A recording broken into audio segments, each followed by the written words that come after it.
So it's after the Elche 2-2 draw, and you know what? I made this thumbnail, which was saying Xabi Alonso, is he clueless and all this stuff. Now I made this thumbnail as a joke, but I'm in fact going to use that thumbnail for this very video that we're gonna make after the Elche match. Because if we are going to sit here and say that he is clueless, his lineup and everything is clueless, then we have to actually take a look at the lineup. Now his lineup wasn't completely terrible, it wasn't completely crazy because he tried this. He tried it against Levante, in which he played Guerreras as a left centre back, Fran Garcia as a left wing back. Well, actually, he didn't actually do it quite the same as he did against Levante. In this game, the man completely put Fran Garcia as a left winger. And my only two issues with this lineup is the fact that Rodrigo was a right wing. Rodrigo's best position is left wing. He plays instead Rodrigo at the right wing. He plays Fran Garcia at left wing. And then Mbappe as a striker. So I automatically thought, this is such a poor lineup, but let's just see how it goes. Let's see what comes out of this game. And let's see, maybe Xabi Alonso is cooking. And he was not cooking, because let me tell you, for that first half,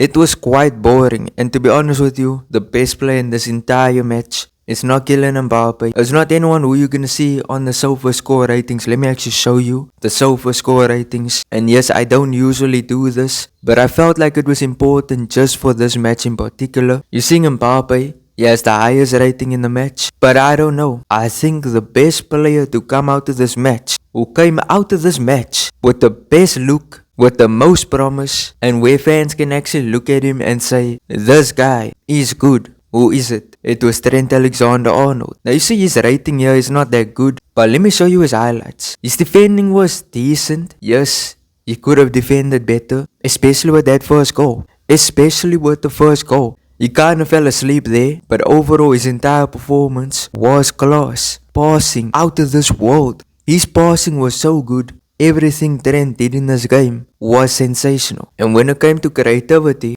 I felt like he was the best source of creativity. Now, I'm not here to knock Arda Güler down, but Arda Güler was not the best source of creativity in this match, as he usually is. And I think it's because he hasn't really played with Trent that much this season, because Trent outshined him in that department. Trent's passing is next level. Listen, next level. You know, I'm starting to understand why Liverpool fans always look past his defending, because they knew he defended poorly, but they always said this guy is still insane. And we can see it. His defending is not that great, but the man's passing it's up there. But enough of the Trent glaze, let's talk more about Xabi Alonso. Is he clueless because of this lineup? I think, and this is my take, I think there's many questionable things he does. His substitutes have to be some of the worst things I've ever seen. Truly some of the worst things. I remember against Rayo Vallecano, we needed a goal. Guess who he puts on from the bench? He doesn't put Endrick on. He didn't even put Endrick on in this match. He doesn't put Gonzalo Garcia on. Did he even put I don't even know if he put Rodrigo on. Let me tell you who this guy actually went to go put on when this team needed a goal. Dani Ceballos. So this guy, Xabi Alonso, he really just does some questionable things. And it costs the team. You know, I'm gonna go all the way back to the Atletico match, in which he clearly saw Arda Güler was the main player in that match, performing insanely good. Guess what Xabi Alonso does? Arda Güler gets on a yellow card. Now, if you are an attacker and you get a yellow card, it's not a substitutable thing. Whereas if Arda was a defender, if he was a centre back, a left back, whatever, then him playing on a yellow is risky.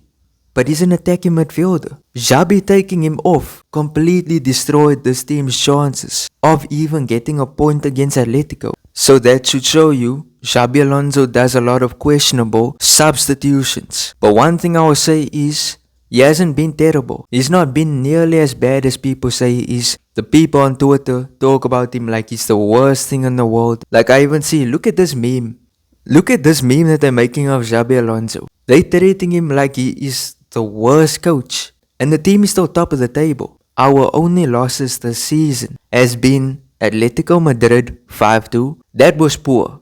Listen, that was poor, and he deserves slack for that performance. His next loss was against Liverpool, and it was 1-0. And yes, if you take that two performances into account, the team is terrible. And yes, in that two performances, the team got dominated, completely dominated. And these last two draws, it feels like losses. It feels truly like losses. It's winnable matches. Real Madrid should be winning these matches.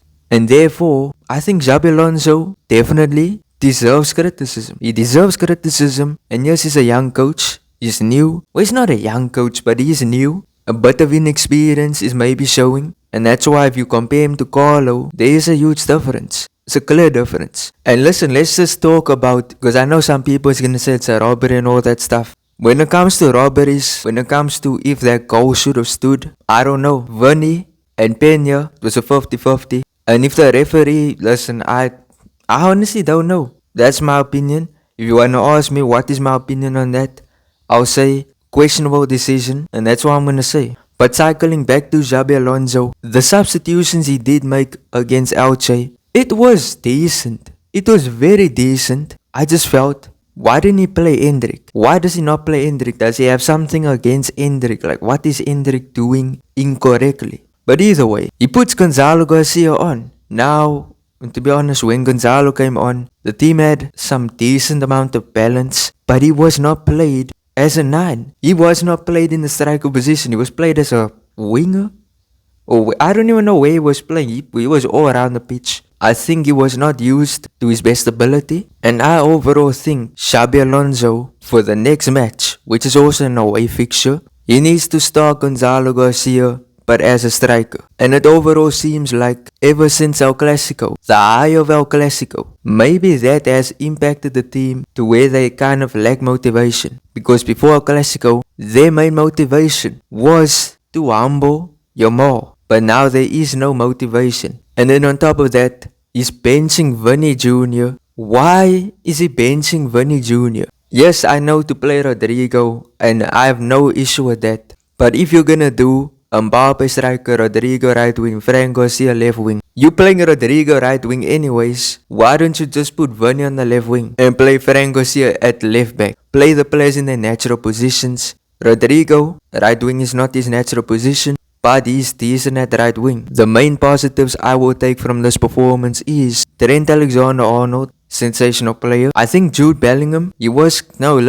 mid, but he scored and he was quite decent in the game. Dean Housen, also spectacular. And then let's talk about the negatives. I think the negatives is Xabi Alonso's inconsistent lineups and just weird lineups every single match. And then the last negative is a lack of Gonzalo Garcia. And I think he is the savior to Real Madrid's attack. We played good in the Club World Cup when he was the striker. And if you want to hear more on Gonzalo Garcia, up here is a video. Watch it. I go fully in depth about Gonzalo Garcia, everything he changes, how Mbappe fits in, Vinny fits in, Rodrigo fits in, Endrick, all these things. But if you enjoyed, smash like, subscribe, turn on notifications, and also tell me in the comments what you guys think. I know you guys have a lot to say. I will be reading, will be responding. But peace out.